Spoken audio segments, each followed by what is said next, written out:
ప్రభు అయిన యేసుక్రీస్తు నామంలో కూడి వచ్చిన మీకు అందరికీ ప్రేమతో వందనాలు చెల్లిస్తూ ఉన్నాను. ఒకసారి దేవునికి స్తుతులు చెల్లిద్దాం. హల్లెలూయా, హల్లెలూయా. దేవుని యొక్క సన్నిధిలో ఈరోజు దేవుడు మనతో ఒక మంచి విషయాన్ని మాట్లాడాలని ఆశపడుతున్నాడు.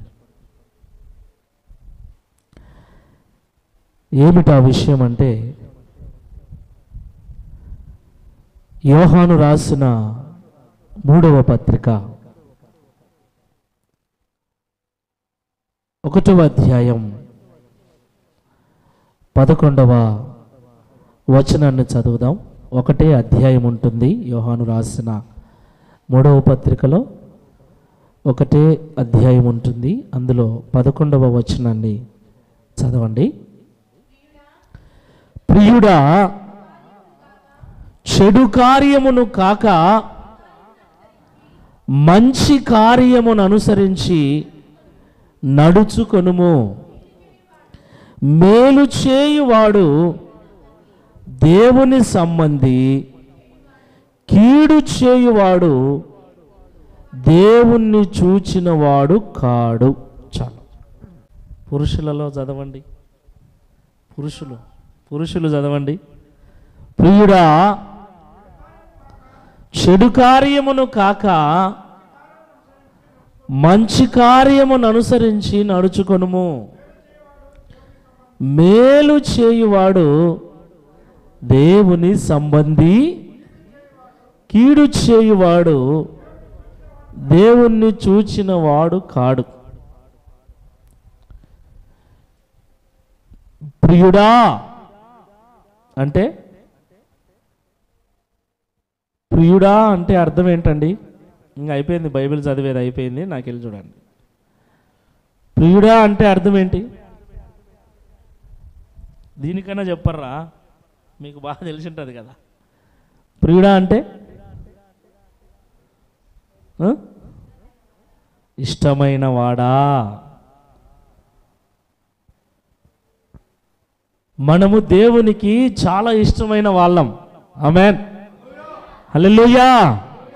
మనమంటే దేవునికి చాలా చాలా ఇష్టం అండి. ఎందుకు దేవునికి మనమంటే ఇష్టం అంటే, మనము దేవుణ్ణి నమ్ముకున్నాం కాబట్టి. ఆమేన్. ఒకప్పుడు నిజానికి దేవుళ్ళు కాని వారికి వాటిని మొక్కుతూ లోకంలో బ్రతుకుతున్న మనము సత్యమును గ్రహించిన తర్వాత సత్యదేవుడైన యేసుక్రీస్తు ప్రభుల వారిని అంగీకరించి ఆయనను దేవునిగా కొలుస్తూ ఉన్నాం కాబట్టి దేవునికి మనమంటే చాలా ఇష్టం. హల్లెలూయా, హల్లెలూయా. అందుకే ఎప్పుడైనా సరే, మన ఇంట్లోనైనా సరే, కాలేజీలో అయినా సరే, ఎక్కడైనా సరే, ఫ్రెండ్స్లోనైనా సరే, స్టూడెంట్స్లోనైనా సరే, విశ్వాసులలోనైనా సరే, మనం ఏదైనా ఒక కష్టము చెప్పుకోవాలన్నా, సంతోషాన్ని పంచుకోవాలి అన్నా, బాధ పంచుకోవాలి అన్నా, అది ఏదైనా గుడ్ న్యూస్ అయినా బ్యాడ్ న్యూస్ అయినా ఎవరితో పంచుకుంటాము? ఇంట్లో కానీ, చర్చిలో కానీ, కాలేజీలో కానీ, హాస్టల్లో కానీ ఎవరితో పంచుకుంటామంటే, ఎవరితో? బాగా మనకు ఇష్టమైన వాళ్ళతోనే పంచుకుంటాం. ఎవరితో పడితే వాళ్ళతో పంచుకోం.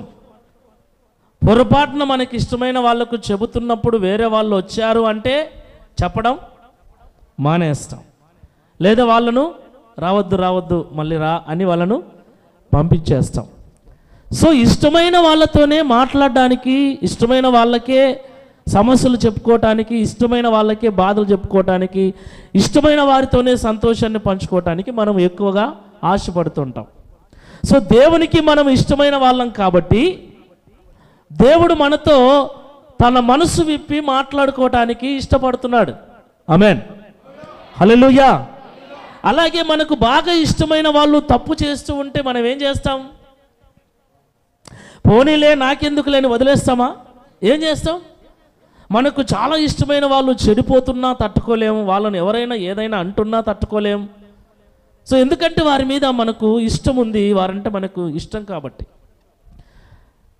అలాగే దేవునికి మనం అంటే ఇష్టం కాబట్టి మనల్ని ఎవరైనా ఏదైనా అంటే దేవుడు సహించడు.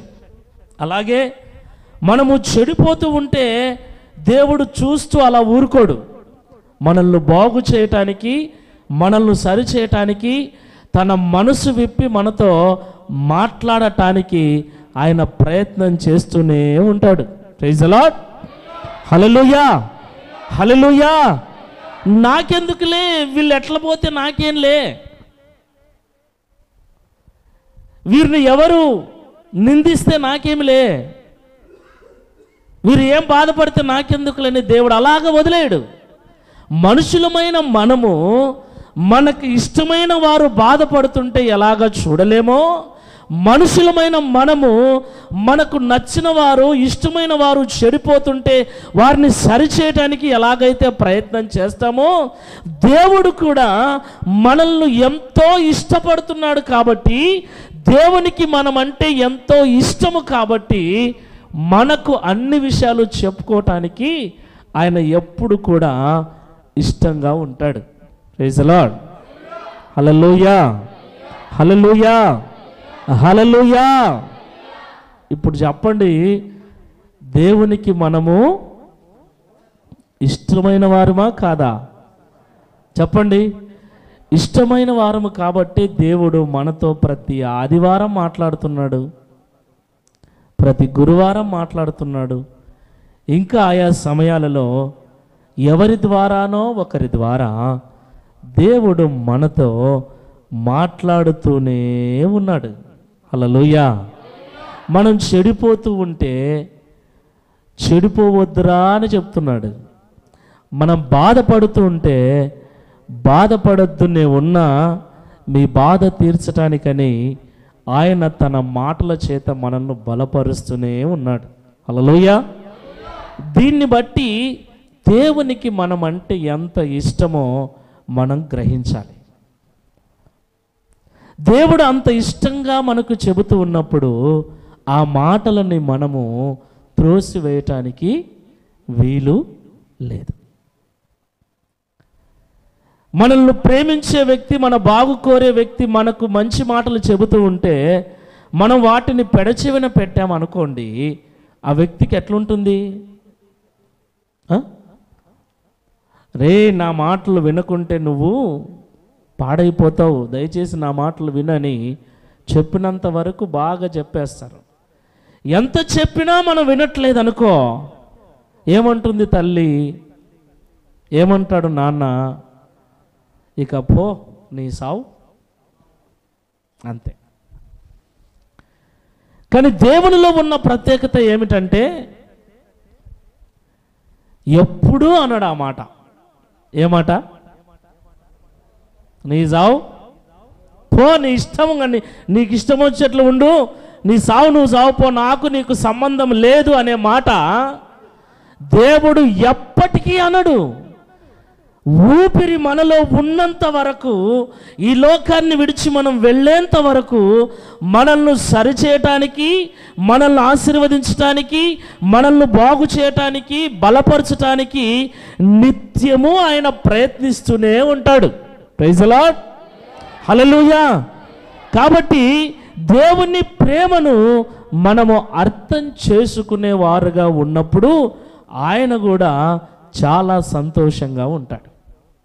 ఆయన అంటున్నాడు, ప్రియుడా,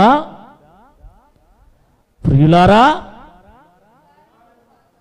నీవు చెడు కార్యమును కాక మంచి కార్యమును అనుసరించి నడుచుకొనుము. మేలు చేయువాడు దేవుని సంబంధి, కీడు చేయువాడు సాతాను సంబంధి. అంతే. మేలు చేసేవాడు, మీరు చెప్పాలి, నేను అడుగుతాను, మేలు చేసేవాడు, కీడు చేసేవాడు సాతాను సంబంధి. అసలు మేలు అంటే ఏంటి, కీడు అంటే ఏంటి? మేలు అంటే ఏంటి ఏమండి? మంచి. ఇంకా మేలు అంటే మంచి. ఇంకా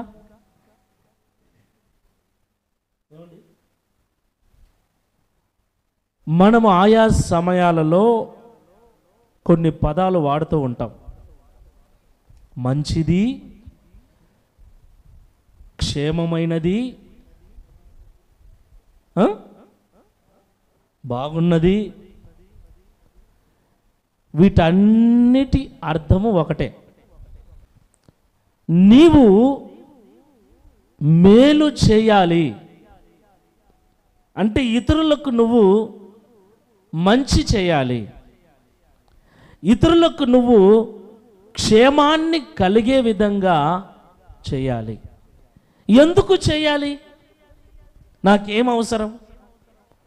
నేను, నా భార్య, నా పిల్లలు, నా కుటుంబం మేము బాగుంటే సరిపోతుంది కదా.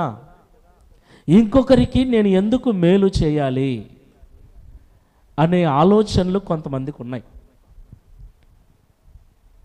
క్రైస్తవుని యొక్క జీవితం, మనం ఎవరిమి? క్రైస్తవులం అంటే దేవుని బిడ్డలం, దేవుని విశ్వాసం. క్రైస్తవుల యొక్క జీవితము, క్రైస్తవులు చేసే ప్రార్థనలు, క్రైస్తవులు చేసే భక్తి ఎప్పుడు కూడా వ్యక్తిగతంగా వారి కొరకు మాత్రమే ఉండకూడదు. క్రైస్తవుని యొక్క జీవితము ఎప్పుడు కూడా నా కొరకు నేను, నా భార్య కొరకు నేను, నా కుటుంబం కొరకు నేను, ఇక మేము మా కొరకు అన్న ఆలోచన క్రైస్తవునిలో ఎప్పుడు కూడా ఉండకూడదు. నువ్వు చేసే ప్రార్థనలో కూడా నీకు సంబంధం లేని వారి గురించి నువ్వు ప్రార్థన చేయాలి. నువ్వు జీవించేటువంటి జీవితంలో కూడా కొంతవరకు ఇతరులకు ఉపయోగపడే విధంగా, ఇతరులకు ప్రయోజనకరంగా నువ్వు బ్రతకాలి. క్రైస్తవుల యొక్క జీవితం అంతా కూడా ఇలాంటి జీవితాన్నే జీవించవలసి ఉంది. లేదు నేను, నా కుటుంబము అంతే అన్న ఆలోచనలతో మనం బ్రతికితే దేవుడు ఎప్పుడు కూడా అలాంటి వారి యొక్క జీవితాన్ని సంపూర్ణంగా ఇష్టపడతాడు కానీ సంపూర్ణంగా ఇష్టపడడు. ఎందుకంటే దేవుడు నువ్వు రక్షించబడినా కూడా ఆ రక్షణ నీకు మాత్రమే అన్నట్లుగా నువ్వు బ్రతకకూడదు. నీవు తర్వాత నీ ఇంటివారు, తర్వాత నీకు సంబంధించిన వారు. రక్షణ నీ నుండి నీ ఇంటికి, నీ ఇంట్లో వారి నుంచి నీ వీధిలో వారికి, నీ ఊర్లో వారికి రక్షణ సువార్త, విశ్వాసము, ప్రార్థన, సహాయము సమస్తము కూడా క్రైస్తవుని నుండి ఇంకొకరికి వెళ్ళిపోయే విధంగా, అంటే నీ ద్వారా ఇంకొకరు రక్షించబడాలి, నీ ద్వారా ఇంకొకరు బాగుపడాలి, నీ ద్వారా ఇంకొకరికి క్షేమము, ఇంకొకరికి మేలు జరగాలి. అలా నువ్వు ఇంకొకరికి మేలు కలిగే విధంగా ప్రవర్తిస్తూ ఉంటే, అలా నువ్వు ఇంకొకరికి మేలు కలిగే విధంగా జీవిస్తూ ఉంటే నీవు దేవుని సంబంధివి. మళ్ళా చదవండి ఆ మాట. మేలు చేయువాడు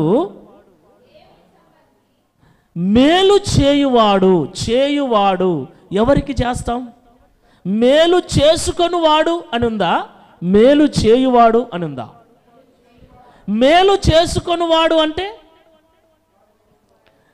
నేను, నా ఇల్లు అనుకునేవాడు, మేం బాగుంటే చాలు అనుకునేవాడు.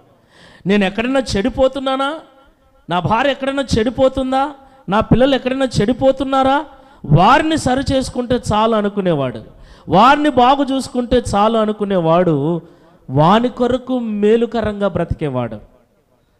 అలా వాని కొరకు మేలుకరంగా బ్రతికే వానిని దేవుని సంబంధి అని వాక్యం చెప్పట్లేదు, కానీ మేలు చేసేవాడు, ఇతరులకు మేలు చేసేవాడే దేవుని సంబంధి. హల్లెలూయా, హల్లెలూయా. అంటే నీ పొరుగువానికి నీ జీవితం మేలుకరంగా ఉండాలి. ఈ జీవితాన్ని మనం జీవిస్తూ ఉన్నాము అంటే మన వలన కొంతమందికి ఏం కలగాలి? మేలు కలగాలి. కొంతమందికి ప్రయోజనకరం కావాలి, కొంతమందికి ఉపయోగకరం కావాలి. ఎవరికీ ఉపయోగపడకుండా, ఎవరికీ మేలు కలగకుండా, ఎవరికీ మంచి చేయకుండా ఈ లోకంలో మనము జీవించటము దేవునికి ఇష్టం లేదు అని ఖచ్చితంగా దేవుని వాక్యం సెలవిస్తుంది. తెస్సలోనికైలకు అపోస్తలుడైన పౌలు గారు రాసిన మొదటి పత్రిక 5వ అధ్యాయం 22వ వచనం ఒకసారి చూద్దాం.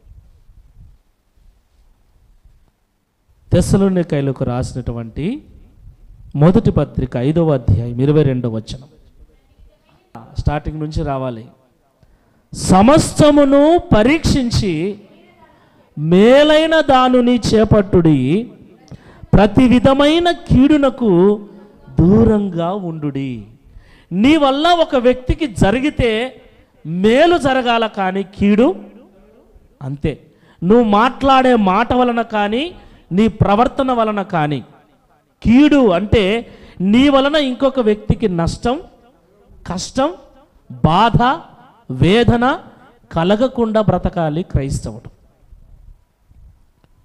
దేవుని పిల్లలమైన మనము, మీరైనా నేనైనా, మనం జీవించేటువంటి ఈ జీవితంలో ఎంతోమందిని కలుస్తూ ఉంటాం, ఎంతోమందితో మాట్లాడుతూ ఉంటాం, ఎన్నో చోట్ల పని చేస్తూ ఉంటాం, ఎన్నో చోట్లకు ప్రయాణం చేస్తూ ఉంటాం.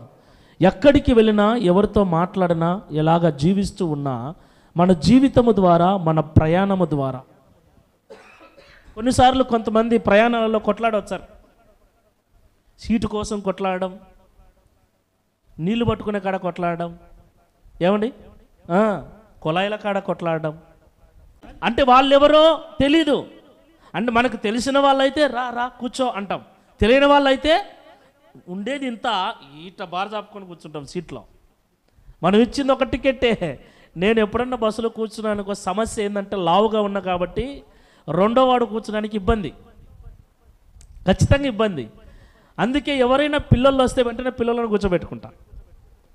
ఎవరు రాలేదనుకో, నేను లావు ఉన్నానని ఇలాగ కూర్చున్నాను అనుకో, ఎవడైనా ఒకడు వచ్చినాడు అనుకో ఏమంటాడు కదా అంటాడు, ఏదో అంటాడు వాడు. అందుకు ఎంత ఖచ్చితంగా ఇంకొకరు కూర్చునే విధంగానే జరిగే కూర్చుంటా. బస్సు కదులుతూ ఉన్నంతసేపు ఫ్రీగా కూర్చుంటా. బస్సు ఎక్కడైనా ఆగింది, ఎక్కే వాళ్ళు ఉన్నారనుకోండి, జరుగుతా.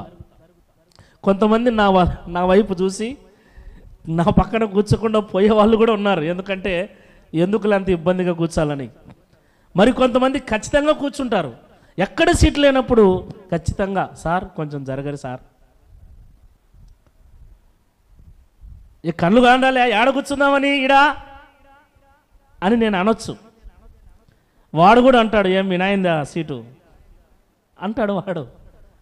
ఇట్లా సీటు కాడ, నీళ్ళ కాడ, అంగళ్ళ కాడ, సంత కాడ, ప్రతి చోట కొట్లాడే చిన్న చిన్న మనస్తత్వాలు కలిగిన విశ్వాసులు కూడా ఉన్నారు. దేవుని వాక్యం ఏం చెప్తుందంటే, మీరు ఇతరులకు కీడు కలిగే విధంగా, బాధ కలిగే విధంగా ఎక్కడా ప్రవర్తించకండి. అవసరమైతే లేచి అయ్యాను మీరే కూర్చోండి అని లేచి నిలబడు సంతోషంగా. హల్లెలూయా, హల్లెలూయా. మీరే పట్టుకోండి, నేను తర్వాత పట్టుకుంటాలే. నీళ్ళు పోతే ఎట్లా? మా అత్త అరుస్తుంది, మా మామ అరుస్తాడు, మా నాయన అరుస్తాడు కదా. అట్టాడ చోటే మన విశ్వాసము బయటపడేది కాస్త.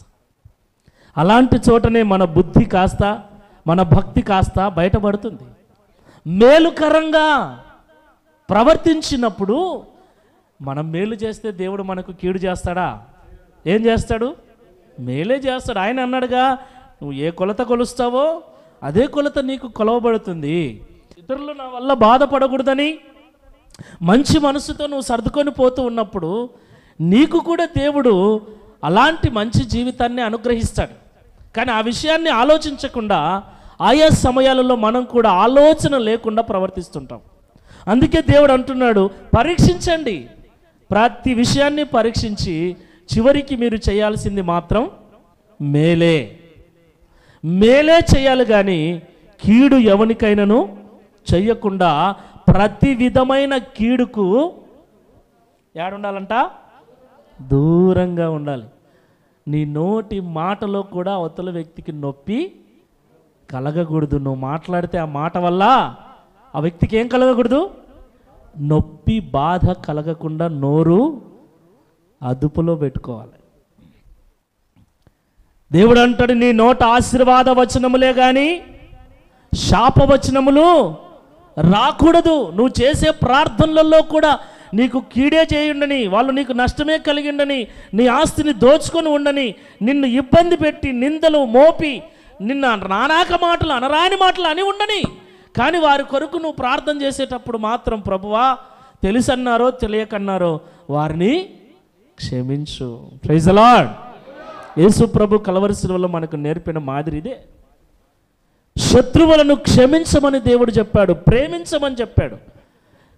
మనం వారిని ఏమీ అనకూడదు, నోటితో అనకూడదు, ప్రార్థనలో అనకూడదు, ఏ విధంగా కూడా అనకూడదు. ఎవరైనా మన దగ్గరికి వచ్చి వారి గురించి చెడుగా చెప్పినా దేవుడే వారిని చూసుకుంటారులేండి, వదిలేయండి అనాలా. ఎందుకంటే అలాంటివి జరిగినప్పుడు పుల్లలు పెట్టేవాళ్ళు చాలామంది ఉంటారు. వీళ్ళను కొండగాళ్ళు అంటారు. కొండగాళ్ళు చాలామంది ఉంటారు. కొండగాళ్ళు ఈడ చెప్పేది ఈడ చెప్తారు, ఆడ చెప్పేది ఆడ చెప్పి ఇంక అయిపోయింది. ఇంకా బైబిల్ కాస్త పక్కన పెట్టేసి 2-3 వారాలకు మందిరానికే రాకుండా మొత్తం అదే అంతా అయిపోయి మొత్తం అయిపోయిన తర్వాత అప్పుడు ఏమ్మా అంటే ఏమన్నా నీకు తెలుదా, నీకు ఎవరు చెప్పలేదా, ఇది పరిస్థితి, అది పరిస్థితి. ఇలాంటి ప్రవర్తన మనం కలిగి ఉండకుండా మన ఆలోచన విధానాన్ని మనం మార్చుకోవాలి.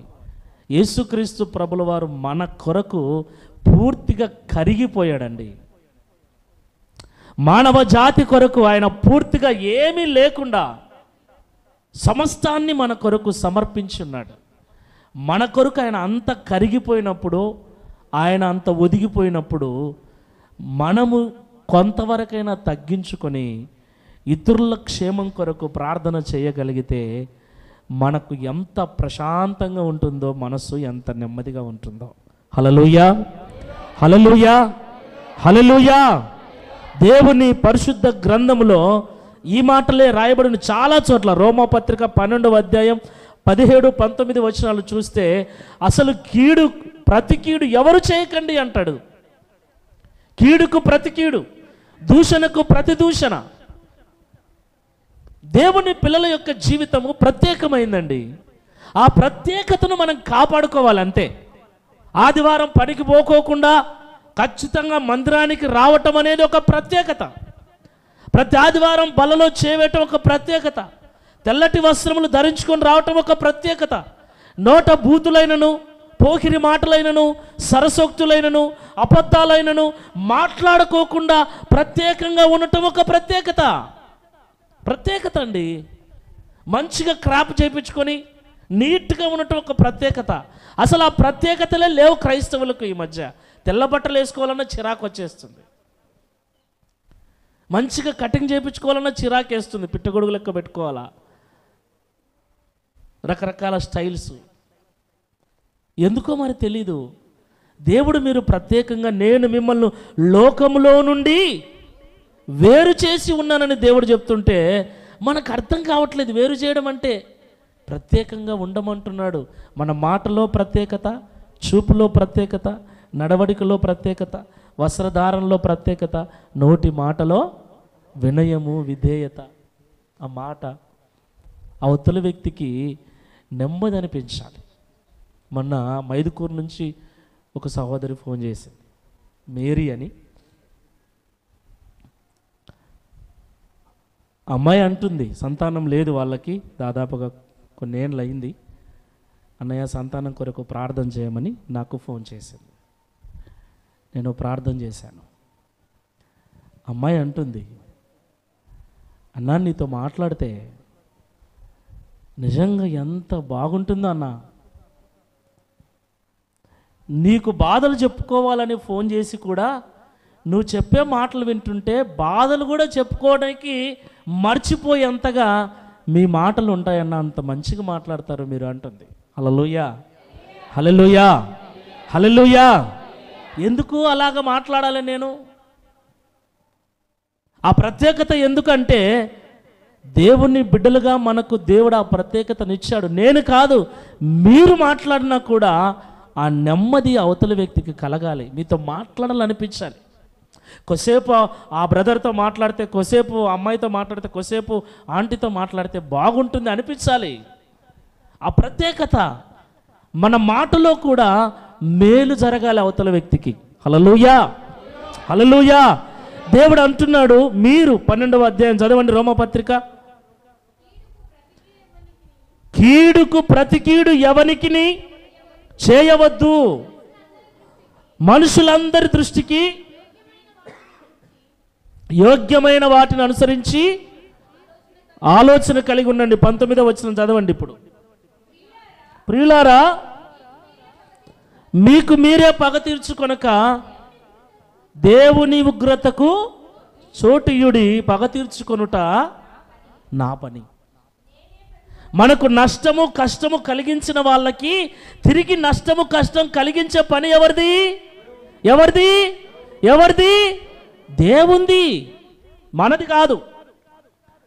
మనం వారికి కీడు చేయటానికి కాకుండా వారికి, ప్రభువా వారు నా మీదకి వచ్చారని, వారు నన్ను తిట్టారని, వారు నాకు అన్యాయం చేశారని, వారు నా ఆస్తిని లాక్కున్నారు, వారు నాకు ఇబ్బంది కలగజేశారని ఒకవేళ మీరు వారి మీద పగ తీర్చుకుంటారేమో, దయచేసి వారిని క్షమించు ప్రభువా అని ప్రార్థించగలిగే మనస్సు మనకు ఉండాలి.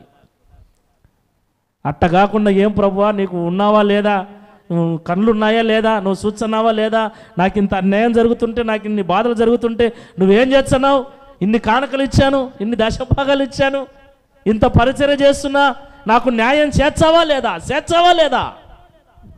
ఇట్లా కాదు ప్రార్థన చేయాల్సింది. ఆయన న్యాయము తప్పక చేస్తాడు. ఆమేన్. ఎవరికి న్యాయం చేయాలనో, ఎప్పుడు న్యాయం చేయాలనో ఆయనకు తెలుసు.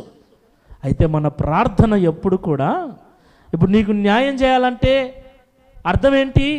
నాకు న్యాయం చేయమంటున్నావంటే వానికి అన్యాయం చేయమని అర్థం. ఎందుకంటే రెండు పక్కల న్యాయం ఉంటుందా? ఒక్క పక్కే ఉంటుంది.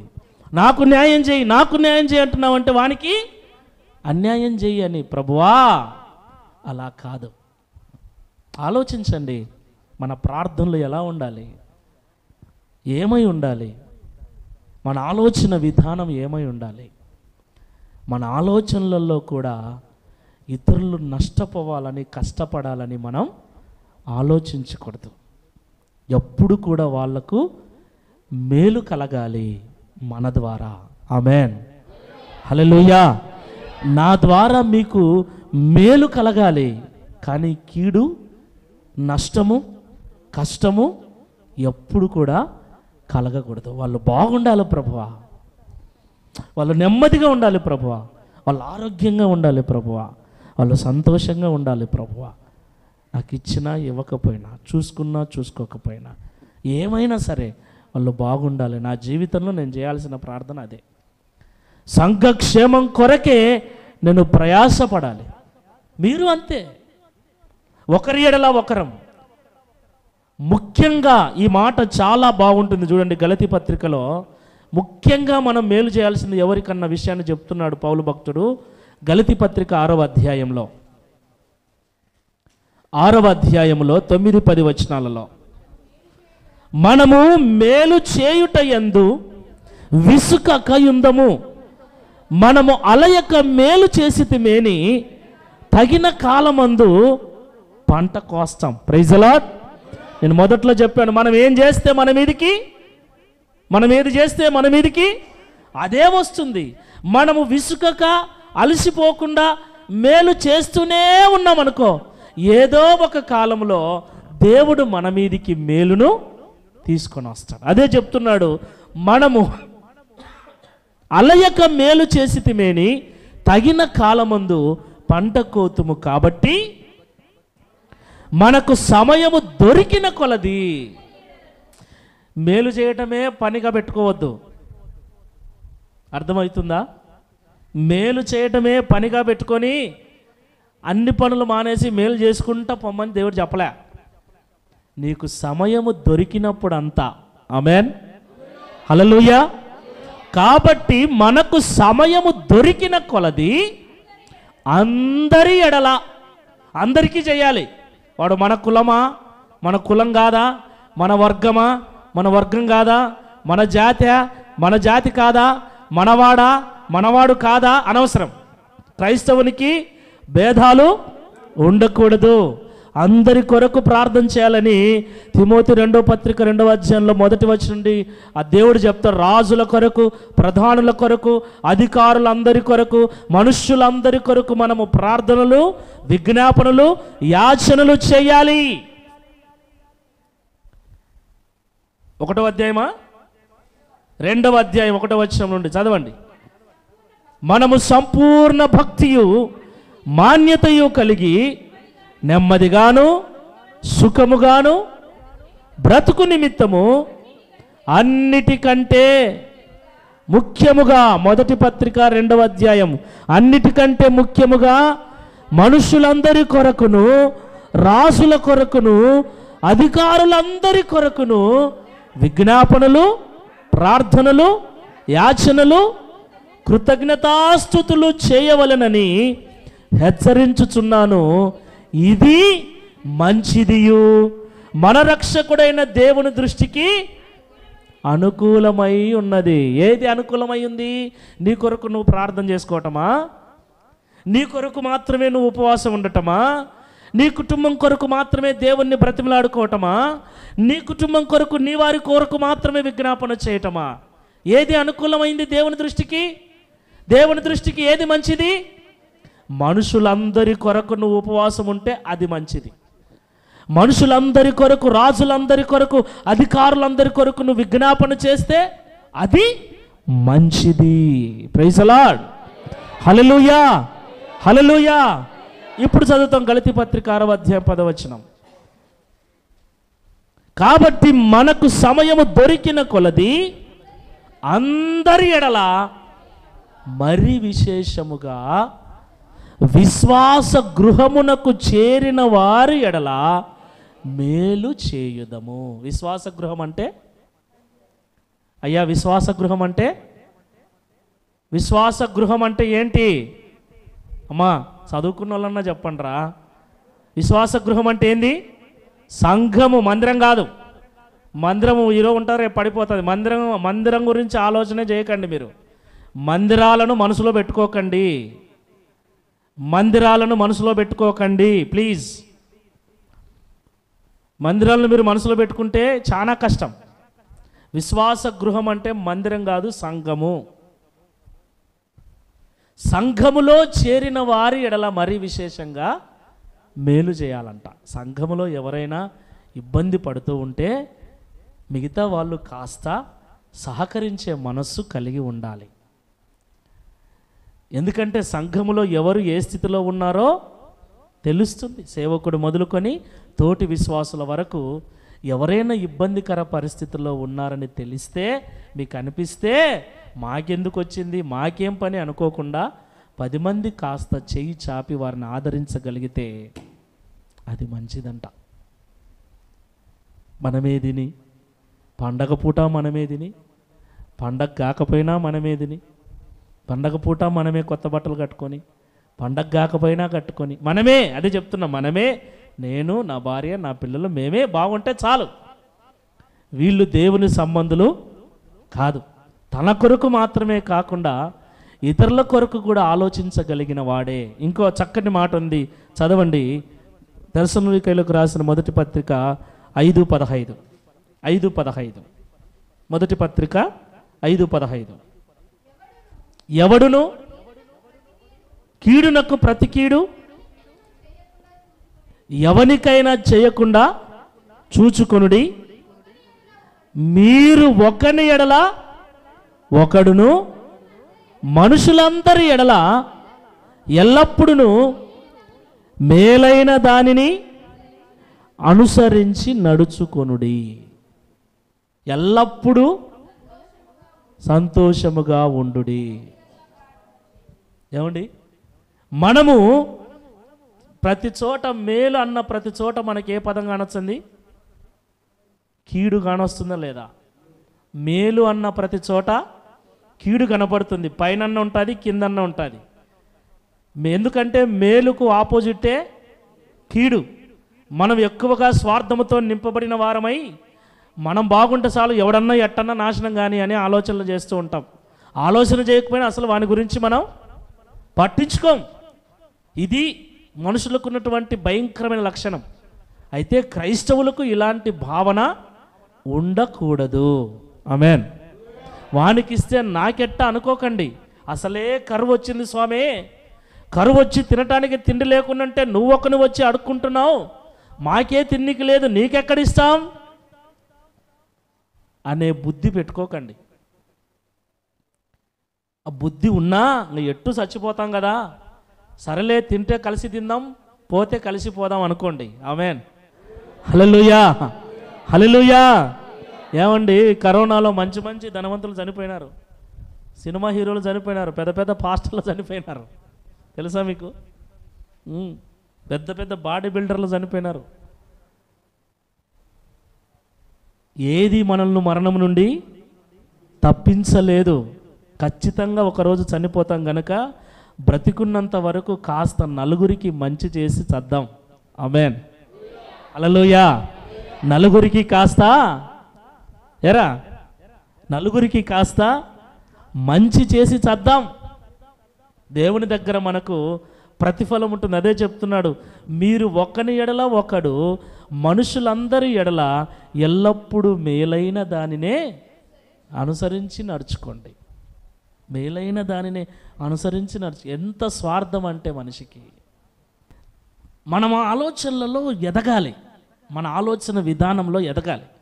ఇంకా బాడీలో ఎదుగుతూ ఉన్నాం, ఆస్తిలో ఎదుగుతున్నాం, అంతస్తులో ఎదుగుతున్నాం, కానీ ఆలోచనలో మాత్రం ఇంతే ఉన్నాం. మన ఆలోచనను పెంచుకోవట్లేదు, ఆలోచించే విధానాన్ని పెంచుకోవాలి. ఆ ఆలోచన విధానం పెరిగినప్పుడు ఈ ఆలోచనలు మనకు తెలుస్తాయి. ఇలా అని బైబిల్ మీరు చదువుతున్నప్పుడు, ఈ విషయాలన్నీ మీరు చదువుతున్నప్పుడు ఒకసారి ఆలోచించండి. వారికి న్యాయం చేసిన దేవుడు మనకు న్యాయం చేయడంటారా? ఖచ్చితంగా చేస్తాడు. అది ఉండదు మనకు. తొందరపాటు ఎక్కువ. అయ్యో వాళ్ళకు వచ్చేసింది, వాళ్ళకి అయిపోయింది, నా పరిస్థితి ఏంటి అంటే వాళ్ళకు రాకూడదా? వాళ్ళు బాగుపడకూడదా? ఇతరులకు మేలుకరంగా జీవించాలనుకునే వ్యక్తి యొక్క ఆలోచన విధానం వేరుగా ఉంటుంది. ఆమేన్. హల్లెలూయా.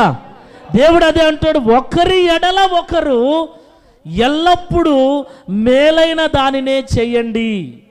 ఒకరి ఎడల ఒకరు ఎప్పుడు కూడా మేలుకరంగానే ప్రవర్తించండి. మీరితరులకు మేలు కలగాలని ప్రార్థిస్తే, ఆశిస్తే మీకు మేలు కలుగుతుంది. హల్లెలూయా. ఇతరులు బాగుండాలని మీరు ప్రార్థిస్తే మీరు బాగుంటారు. ఇతరులు ఆరోగ్యంగా ఉండాలని ప్రార్థిస్తే మీకు ఆరోగ్యం కలుగుతుంది. ఇతరులకు సమృద్ధి కలగాలని మీరు ప్రార్థిస్తే మీకు సమృద్ధి కలుగుతుంది. ఇతరులకు ఉద్యోగం రావాలని మనస్ఫూర్తిగా, వాళ్ళకు ఉద్యోగం రావాలని చేస్తే నాకు వచ్చాదని చేయకూడదు. ఆలోచన అలా ఉండకూడదు. వాక్యం అలా చెబుతున్నప్పటికీ మన ఆలోచన విధానం ఎప్పుడు కూడా పొరుగువాని మీద పరిపూర్ణమైన ప్రేమను చూపించే వారముగా ఉండాలి. Praise the lord. హల్లెలూయా. వాని తల్లిదండ్రులు కూడా వాని కొరకు అంతే కష్టపడుతుంటారు, అంతే ప్రయాసపడుతుంటారు.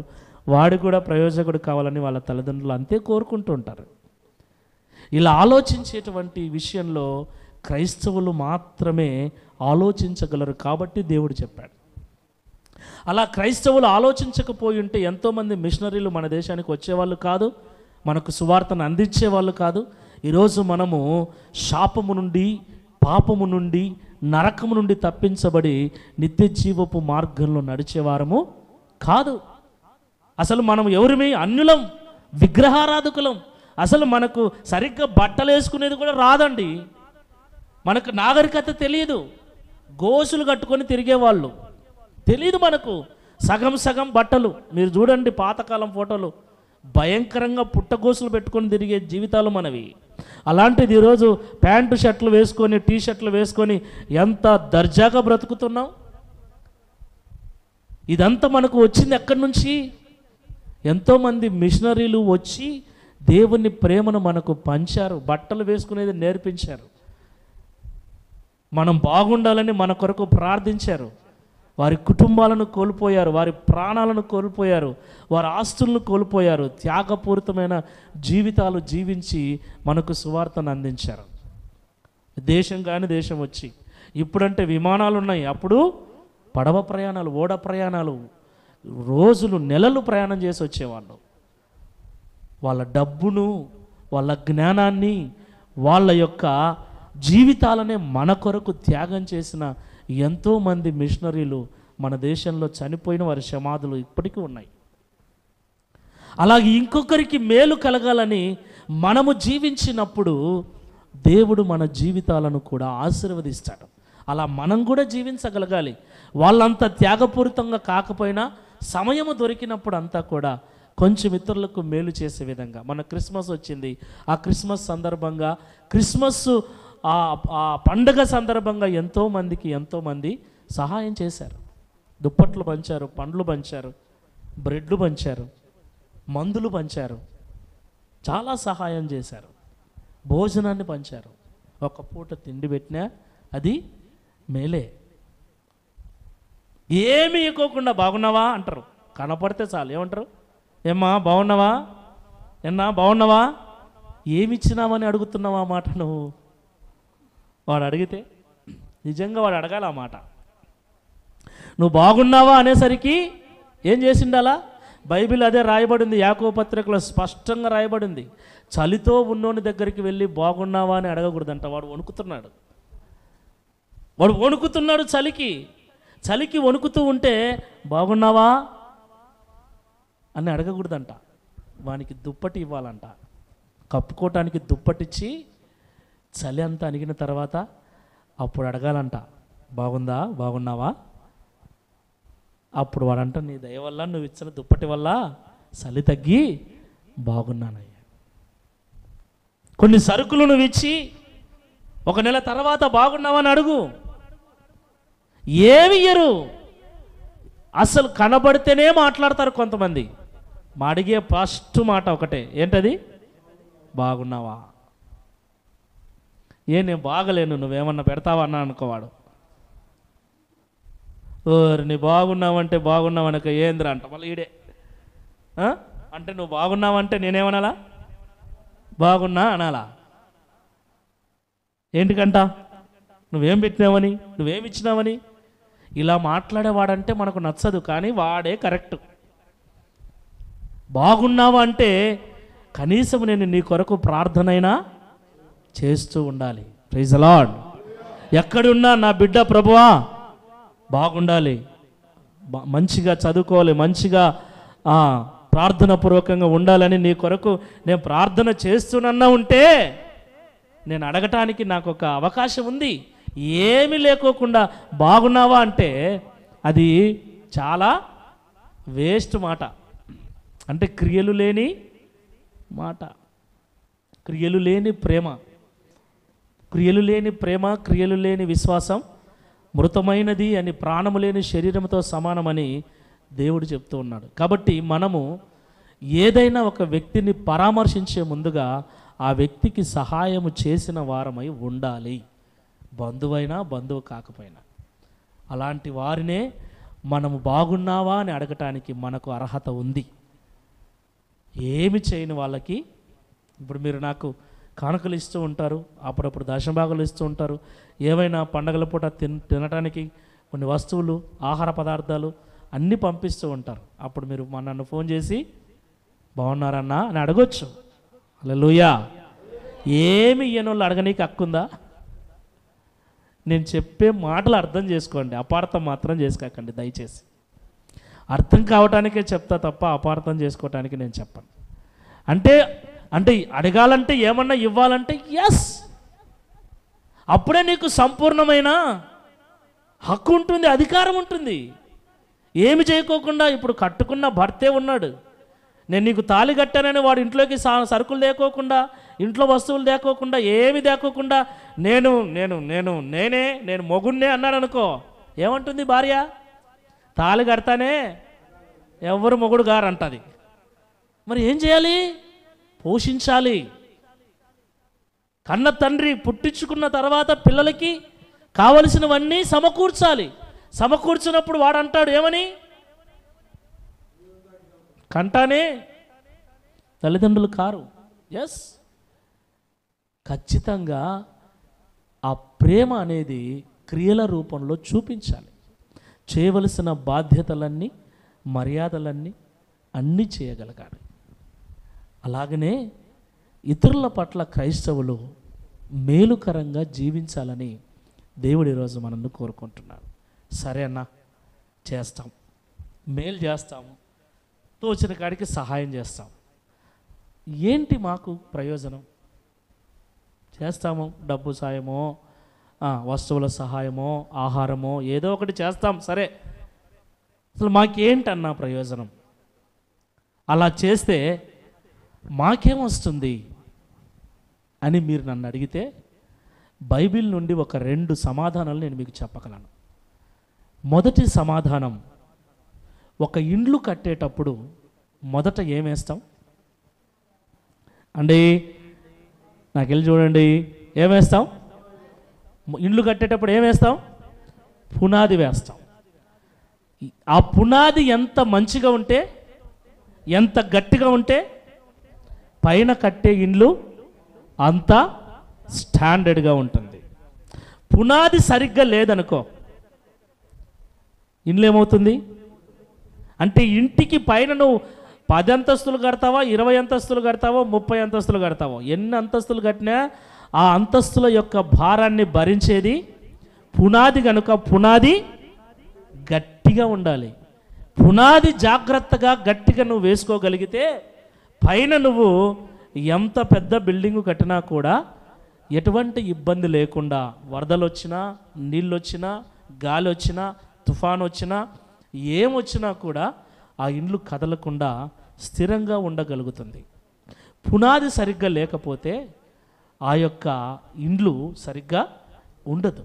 దేవుడు చెప్తున్నాడు, ఈ లోకంలో మేలులు చేసుకుంటూ బ్రతికేవారంట, ఇతరులకు మేలుకరంగా జీవించేవారంట, ఇతరులు బాగుండాలని ప్రార్థన చేసేవారంట, వారి సంపాదనలో ఇతరుల కొరకు కొంచెం ఖర్చు చేసేవారంట, ఇతరులకు మేలు చేసేవారు రాబోవు కాలానికి మంచి పునాది వేసుకుంటూ ఉన్నవారంట. చప్పలు కొట్టండి గట్టిగా. అపోస్తలుడైన పౌలు గారు తిమోతికి రాసిన మొదటి పత్రిక 6వ అధ్యాయము 17వ వచనం నుండి చదువుదాం. పౌలు గారు తిమోతికి రాసిన మొదటి పత్రిక 6వ అధ్యాయం 17వ వచనం. ఇహమందు ధనవంతులైన వారు గర్విష్ఠులు కాక, అస్థిరమైన ధనమందు నమ్మిక ఉంచక, సుఖముగా అనుభవించుటకు సమస్తమును మనకు ధారాళముగా దయచేయు దేవుని యందే నమ్మిక ఉంచుడని ఆజ్ఞాపించుము. వారు వాస్తవమైన జీవమును సంపాదించుకొను నిమిత్తము రాబోవు కాలమునకు మంచి పునాది తమ కొరకు వేసుకొనుచు, మేలు చేయువారును, సత్క్రియలు అను ధనము గలవారును, ఔదార్యము గలవారును, తమ ధనములో ఇతరులకు పాలిచ్చువారునై ఉండవలెనని వారికి ఆజ్ఞాపించుము. నువ్వు సంపాదించేటువంటి సంపాదన, నువ్వు ఉద్యోగం చేస్తున్నావో, వ్యాపారం చేస్తున్నావో, రోజు కూలి పని చేస్తూ ఉన్నావో, నువ్వు ఏ పని చేయకోకుండా నువ్వు అలాగే ఉన్నావో, నీకు వచ్చే రాబడి ఏ రూపంలో వచ్చినా నీకు వచ్చే రాబడిలో కొంచెం ఇతరుల కొరకు నువ్వు ఖర్చు చేసే మనసు కలిగి ఉండాలా. ఓ ప్రియుడా, ఓ ప్రియురాలా అంటున్నాడు దేవుడు.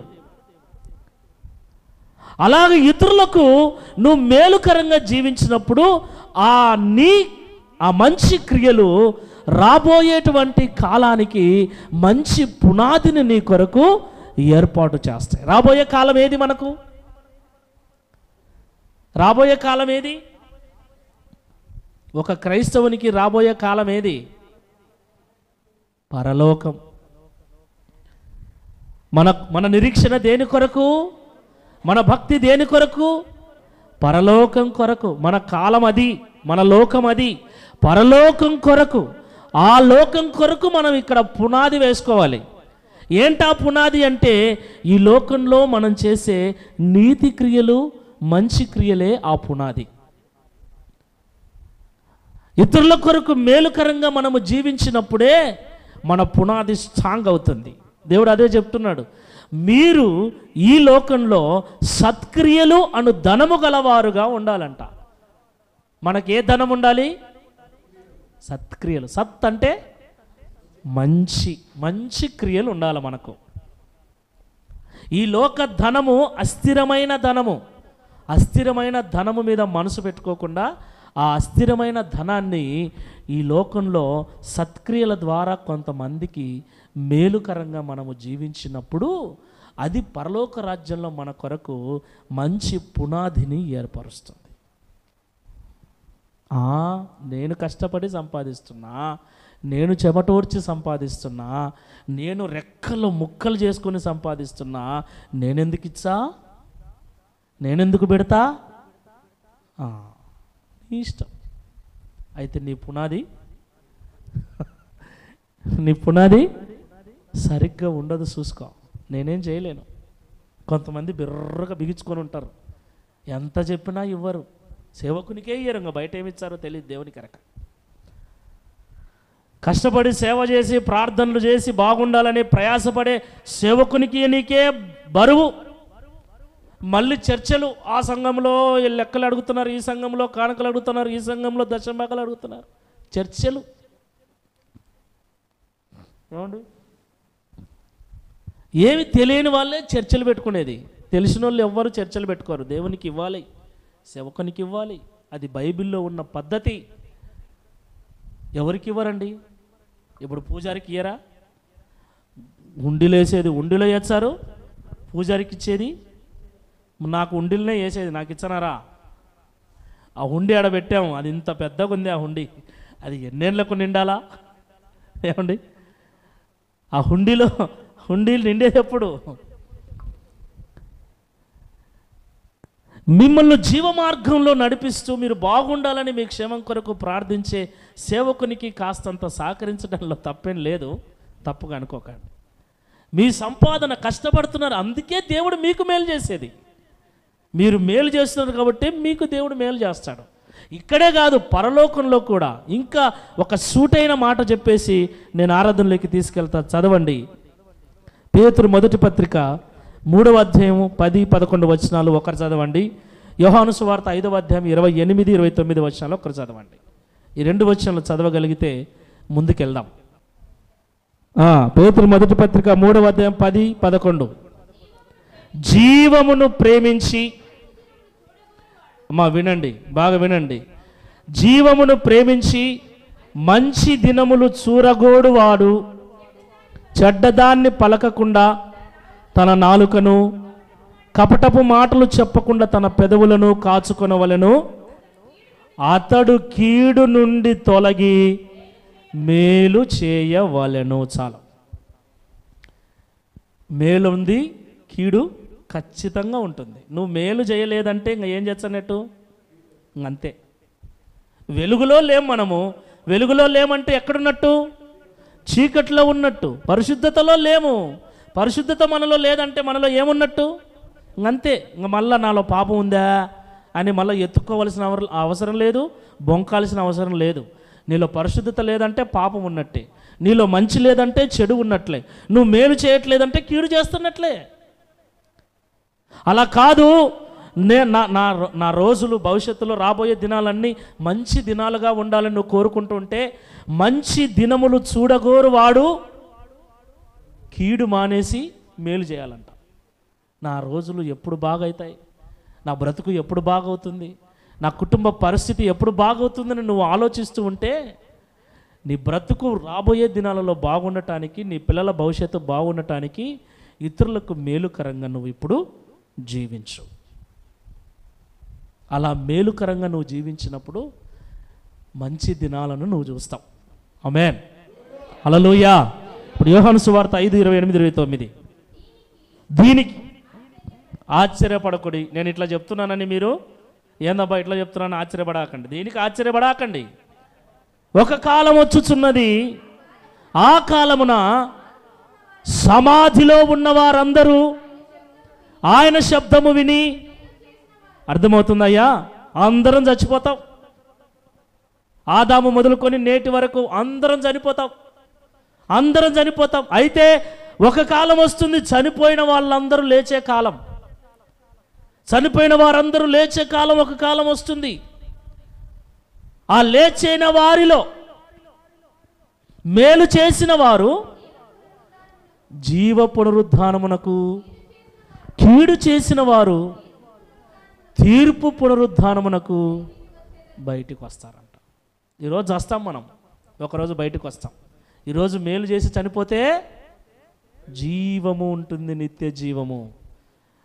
ఏం మేలు చేస్తావులే, మన వరకు మనం చూసుకొని పోదాం అనుకుంటివా? స్వార్థంతో బ్రతికితివా?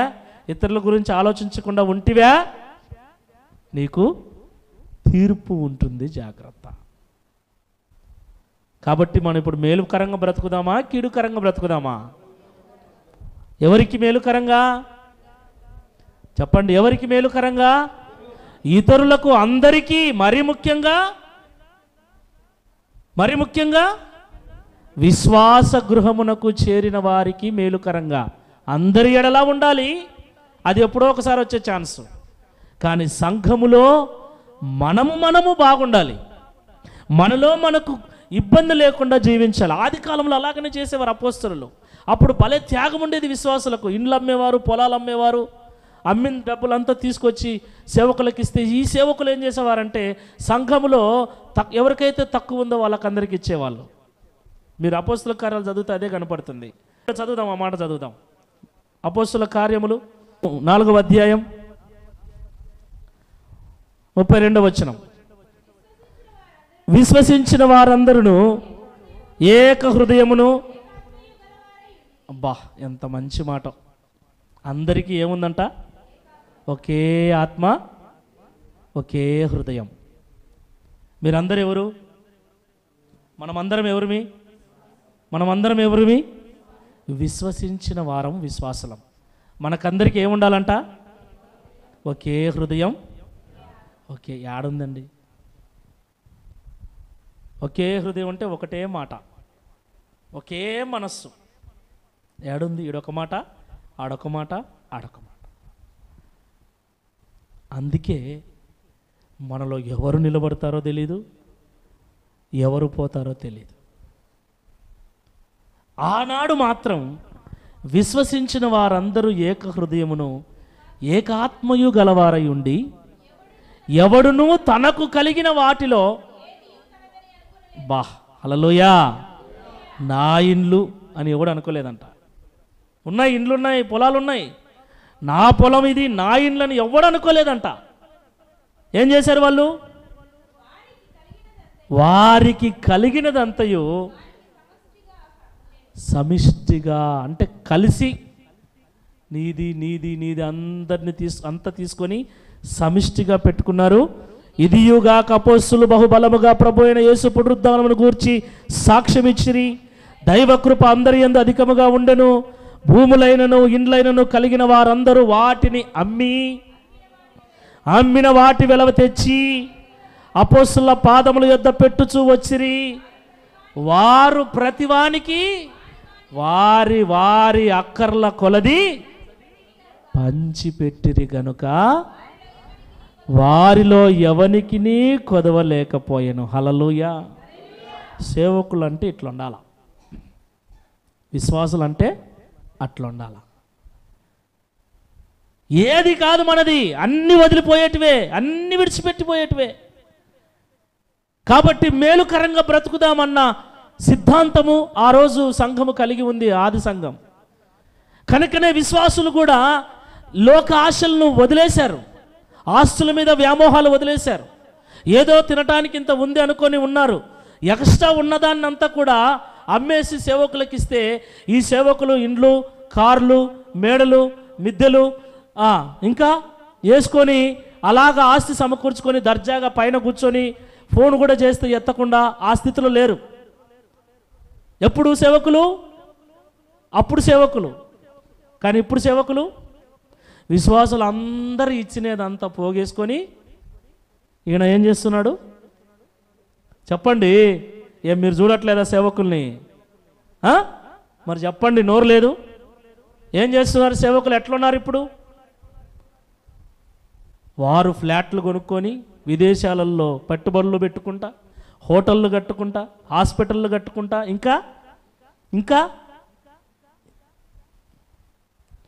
ఈ సంఘానికి వచ్చి తమ మాత్రం ఇంకా పాచి పని చేస్తూనే ఉంటుంది.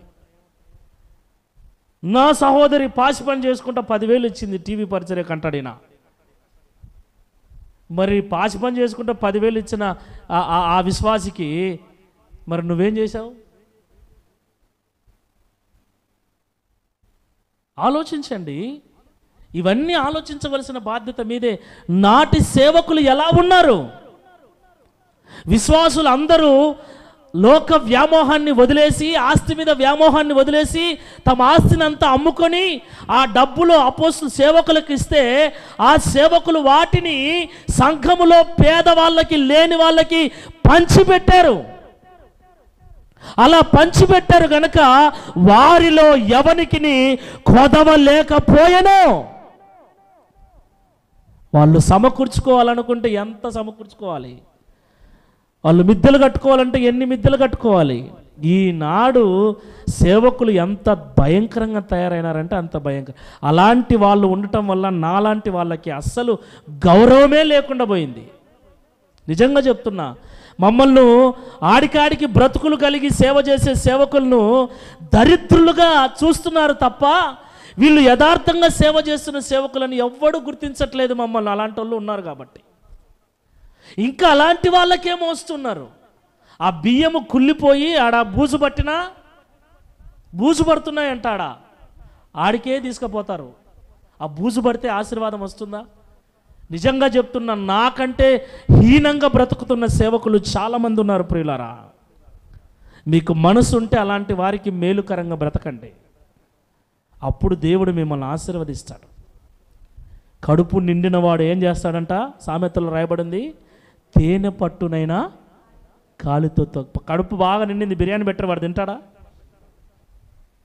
కడుపు నిండిన వాడు తేనె పట్టునైనా కాలితో తన్నేస్తాడు. సమృద్ధిగా ఆశీర్వదించబడిన వారికి నువ్వు కానుకలు ఇచ్చినా నీ పేరు కూడా వాళ్ళకు అసలు నీ లెటరే పోదు వాళ్ళ దగ్గరికి. వాళ్ళ దగ్గర ఒక టీం ఉంటుంది, ప్రార్థనా గోపురం. ఆ గోపురంలో దేవదూతలు ఉంటారు. ఇంకా దేవుని కాడికి బానియ్యరు, నీ లెటర్లను బానియ్యరు. నువ్వు ఫోన్ చేసినా దేవదూతల కాడనే ఆగిపోతుంది నీ ఫోను. దేవునితో మేము మాట్లాడాలంటే వద్దొద్దు, ముందు మాతో మాట్లాడండి, మీ సమస్యలు మాకు చెప్పండి, మేము దేవునికి చెప్తామంటారు ఆ దూతలు. ఈ వాక్యాలు మీరు చదవరా? నాకు అనిపిస్తుంది ఒక్కొక్కసారి విశ్వాసుల గురించి ఏమనిపిస్తుందంటే, ఈ వాక్యాలు వీళ్ళు చదవరా? ఇది చదివినప్పుడు వరని మా సేవకుడు ఎట్లున్నాడు, ఈ వాక్యంలో ఫిట్గా ఉన్నాడా అన్ఫిట్గా ఉన్నాడా అని గ్రహించరా? అంత మూర్ఖంగా వెళ్ళిపోతూ ఉంటారా? ఒక సేవకుడు అంటాడు, నేను ఏమి ఇయ్యను, వాళ్ళే నాకు ఇవ్వాలంటున్నాడు. మన నంద్యాలకు వెళ్తే దేవుడు అది కాదు చెప్పేది. నేను ఎన్నోసార్లు మీకు చెప్పాను. ఈరోజు నేను అడుగుతున్నా, నా దేవుడు నిన్ను ఆశీర్వదించిన రోజు 10 మందికి సహాయకరంగా నేను ఉండాలనుకుంటున్నా. అన్నానా లేదా? మీతో రాసి పెట్టుకోండి అదే మాట. ఎలియజర్ మినిస్ట్రీ ద్వారా చాలామంది సేవకులకి, చాలామందికి సహాయ సహకారాలు అందించాలి.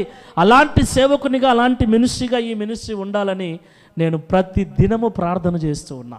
ప్రతి దినము ఇప్పటికే అడపా దడప వచ్చిన దాంట్లో కొంత సహాయం చేయగలుగుతూ ఉన్నా. అలాగని నేను సమృద్ధిగా ఆశీర్వదించబడి ఏమి లేను, అయినా లేమిలో కూడా నాకు ఇచ్చే మనసును నా దేవుడు నాకు ఇచ్చాడు. అలాగ నా బిడ్డలైన మీరు కూడా ఉండాలని మనస్ఫూర్తిగా నేను కోరుకుంటున్నా. దేవుడు కూడా ఈరోజు అదే చెప్తున్నాడు. మీరు ఇతరులకు మేలుకరంగా ఉంటే భవిష్యత్తు కొరకు మీరు మంచి పునాది వేసుకుంటున్న వారు అవుతారు. భవిష్యత్తులో మంచి రోజులు మీరు చూస్తారు, మీకు వస్తాయి, మంచి రోజులు వస్తాయి.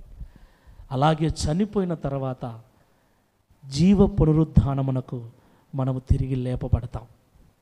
అలా కాకుండా స్వార్థపూరితంగా నేను, నా ఇండ్లు, నా వాళ్ళు బాగుంటే చాలే అనుకొని మనమే బ్రతుకుతూ ఉన్నాం అనుకోండి, అది స్వార్థపూరితమైన జీవితం అవుతుంది. అలాంటి జీవితాన్ని దేవుడు పెద్దగా ఇష్టపడడు. కాబట్టి నా ప్రియమైన సహోదరి సహోదరులారా, దేవుడు మన కొరకు చెబుతున్నటువంటి ఈ మాటలు, ఆయన మనల్ని ప్రేమిస్తూ ఉన్నాడు. అందుకే ప్రియుడా అంటున్నాడు. ఒక్కటి లాస్ట్ మాట చూపిస్తా మీకు, ఆ మాట చదివేసి ఆరాధనలోకి తీసుకెళ్తా. చదువుదాం ఆ మాట. పరిశుద్ధ గ్రంథం నుండి కొరింథీ మొదటి పత్రిక 10:20 చదవండి. ఎవడును తన కొరకే కాదు ఎదుటివాని కొరకు మేలు చేయ చూచుకొనవలెను. తన కొరకే కాదు మేలు, నీ కొరకే కాదు మేలు, ఇతరుల కొరకు కూడా నువ్వు మేలు చేయగలగాలి. యాకోబు పత్రిక 4:17 కాబట్టి మేలు చేయ నెరిగియు అలాగు చేయని వానికి పాపము కలుగును. చదవండి యాకోబు 4:17. కాబట్టి మేలైనది చేయ నెరిగి, అంటే నీకు మేలు చేయటానికి తెలుసు, మేలు చేయడం ఏంటో తెలుసు, మేలంటే ఏంటో తెలుసు, తెలిసి కూడా నువ్వు ఇతరులకు మేలు చేయకుండా ఉంటే అది నీకు పాపము అంటున్నాడు. ఇంకా మనం ఏం చేద్దాం చెప్పండి? మేలు చేద్దామా? పాపులుగా ఉంది. అంటే అదే చెప్తున్నానే, ఎవ్వరు జోలికి పోకుండా, ఎవ్వరిని అడగకుండా, ఎవ్వరికి ఈకోకుండా వీళ్ళే ఉంటారు, బావిలో కప్పలాగా, ఎవరితో సంబంధం లేదన్నట్టుగా కదా. అలాగ కూడా ఉండకూడదు క్రైస్తవుడు. అలాగని గలిబిలిగా ఉండి అందరితో కొట్లాడమని వాక్యం చెప్పట్లేదు. కానీ ఇతరులకు నువ్వు మేలుకరంగా, నువ్వు మాట సాయమే చేయి, డబ్బు సాయమే చేయి, అది ఏదైనా సరే నీ జీవితం ద్వారా ఒక 10 మందికైనా ఏం కలగాలి? మేలు కలగాలమ్మా. ఒక 10 మందికైనా నీ ద్వారా మేలు కలిగితే ఒక క్రైస్తవుడిగా, క్రైస్తవురాలుగా దేవుడు సంతోషిస్తాడు. మేలు చేయటం తెలుసు, మేలు చేయటానికి అవకాశం ఉంది. నాకెందుకులే అని నువ్వు ఉన్నావనుకో, నాకెందుకు వచ్చిందిలే అని నువ్వు అన్నావనుకో, అది నీకు పాపం అంటున్నాడు దేవుడు. కాబట్టి చేయకపోయినా పాపమే, తెలిసి ఊరుకున్నా, నాకు తెలియదన్నా మేలంటే ఏంటో తెలియదన్నా అంటే తెలుసుకో, ఇతరులకు మేలంటే ఏంటో తెలుసుకో. నీ వల్ల ఇతరులు సంతోషపడితే, ఇతరులు ఆనందంగా ఉంటే, ఇతరులకు క్షేమం కలిగితే అది మేలు. కానీ నీ వల్ల, నీ మాట వల్ల ఇతరులకు హాని. కొంతమంది ఉంటారు ఊరికే చెప్తున్న కొండలు అంటే నిజం చెప్పమన్నాడు కదా దేవుడు అని చెప్పేసి అడగకపోయినా నిజాలు చెప్తుంటారు కొంతమంది. ఏమండి, ఎవరికి చెప్పాలా నిజం? ఎవరికి చెప్పాలా? నిజం తెలుసు నీకు. ఒకడు తప్పు చేశాడు, అది నువ్వు చూసినావు, నీకు నిజం తెలిసింది, నువ్వేం చేయాలా? తప్పెడ తీసుకొని ఊరల్లా దండోరేయాలా? ఏం చేయాలండి? గమ్మున ఉండు. ఎవరైనా నిన్ను అడిగితేనే చెప్పు. అది మంచి విషయమా? అది నువ్వు చెప్పడానికి మంచి విషయమా? కాదు. నువ్వు చెప్పటం ద్వారా అవసరమైతే వాని దగ్గరికే వెళ్ళి, ఎవరే బుద్ధి లేనోడా ఈ పని చేయొద్దురా, 10 మందికి తెలిస్తే నీ పరువు పోతుంది, నీ మర్యాద పోతుంది మనకి చెప్పు. అంతేగాని ఆ విషయం తీసుకుని వెళ్ళి అడగకపోయినదో, నీకు తెలుసా ఈ విషయం, నేను ఇది మొన్న చూసంటే ఇట్లా అట్లా అని అడగకపోయినా వాళ్ళ గురించి చెడుగా చెప్పటము, అది వారికి కీడును తీసుకొని రావటం, వారి మీదికి కీడు తీసుకొని. అంటే దీన్ని అర్థం ఏంటంటే, నీకు నిజం తెలిసినా అనవసరంగా ఎవరికి చెప్పొద్దు. అది ఒకరి మీదికి నువ్వు కీడును తీసుకొచ్చినది అవుతుంది. ఇంకా స్పష్టంగా రాయబడిన మాట ఏంటంటే, నీకు వాని మీద నిజంగా ప్రేమ ఉంటే ప్రేమను వృద్ధి చేయగోరువాడు తప్పిదములను దాచిపెడతాడు. వాని మీద నిజంగా నీకు ప్రేమ ఉంటే తప్పును నువ్వు దాచిపెడతావు, ఎగేసుకొని పోయి చెప్పవు. చెప్తే ఏమవుతుంది? వాడిని ఇంకా 10 మంది అసహించుకుంటారు, వానికి ఉన్న గౌరవం పోతుంది, మర్యాద పోతుంది, వాడు చేతగానోడవుతాడు. ఆ విషయం వాడు బయటపడటం వల్ల వాడు మనస్తాపానికి గురై వాడు ఆత్మహత్య కూడా చేసుకోవచ్చు. ఇట్లనే చాలామంది ఇంకొకరి ప్రాణాలు పోవటానికి కారకులు అవుతున్నారు, ఇలా నిందలు మోపి. నాకు తెలుసు, నేను చూసిన, నిజంగా అది ఫోటో తీసైనా సరే, వీడియో తీసైనా సరే, నువ్వు చూసైనా సరే, ఇంకొకరికి కీడు తెచ్చే విధంగా, ఇంకొకరి జీవితం నష్టపోయే విధంగా నువ్వు ప్రవర్తించవద్దు. అవసరమైతే నీకు తెలిసింది కనుక అవరే నువ్వు తప్పు చేసేది నేను చూశాను, అమ్మా నువ్వు తప్పు చేయటం నేను చూశాను, ఇది మంచిది కాదు. మీ అమ్మకి తెలిస్తే, మీ నాన్నకు తెలిస్తే, మీ ఆయనకు తెలిస్తే, నీ నీ నీ భార్యకు తెలిస్తే, సేవకునికి తెలిస్తే, విశ్వాసికి తెలిస్తే మంచిది కాదమ్మా. నీ పరువు పోతుంది, నీ కుటుంబ పరువు పోతుంది, తల ఎత్తుకోలేవు. దానివల్ల కలిగే నష్టం వారికి చెబితే భయపడే ఆ తప్పు వాళ్ళు. అలా కాకుండా నువ్వు 10 మందికి చెప్తే అది ఎంత దుర్మార్గం ఆలోచించండి. చాలా దుర్మార్గం అది. ఇలాంటి దుర్మార్గులు చాలా మంది ఉన్నారు సమాజంలో. క్రైస్తవులు అలాంటి దుర్మార్గులుగా మాత్రం దయచేసి ఉండకండి. ప్లీజ్ దయచేసి చెప్తున్నా, మీకు ఎవరి గురించైనా సంఘంలో, మరీ ముఖ్యంగా సంఘముల విషయాలు బయటికి మాత్రం మోసుకుపోకండి. అమ్మలారా, 2 చేతులు ఎత్తి దండం పెడుతున్నా సంఘములో. ఎందుకంటే నో వన్ ఈజ్ పర్ఫెక్ట్, ఎవరు కూడా నీతిమంతులు లేరు. ప్రతి ఒక్కరిలో, ఇంక్లూడింగ్ మీ, నాలో కూడా లోపాలు ఉంటాయి. కానీ వీటిని తీసుకెళ్ళి మీరు బయట చెప్పాల్సిన పని లేదు, మీ గురించి నేను బయటకు చెప్పాల్సిన పని లేదు. మనది విశ్వాస గృహం అంటే మనది ఒక ఇల్లు, మనం ఒక ఇంట్లో ఉన్నాం, ఒక కుటుంబంలో ఉన్నాం. మనందరము కూడా నీ ఇంట్లో సమస్య ఉంటే నువ్వు బయటకు పోయి చెప్పుకుంటే నీ అంత మూర్ఖురాలే లేదు. చాలామంది చెప్పుకుంటారా? చెప్పుకోరు. మా ఇంట్లో గొడవ ఉంది, మా ఆయన ఇట్లా అని అట్లా నువ్వు చెప్పుకుంటున్నావంటే నీ అంత తెలివి తక్కువడు ఇంకొకరు లేరు. ఎప్పుడు చెప్పుకోకూడదు నీ ఇంట్లో విషయాలు.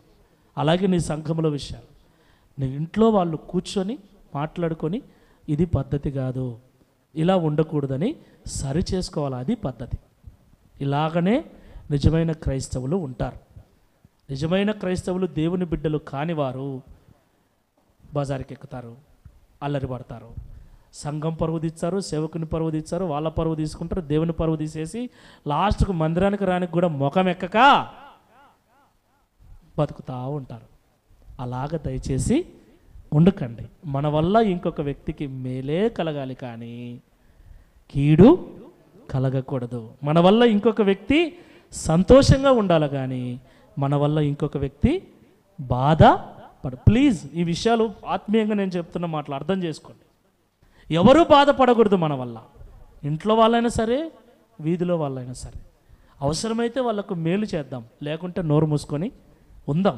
కానీ వారి జీవితాన్ని నష్టపరిచే విధంగా, బాధపడే విధంగా ఒక క్రైస్తవుడు ప్రవర్తించకూడదు. అలా ప్రవర్తించాడంటే వాడు దేవుని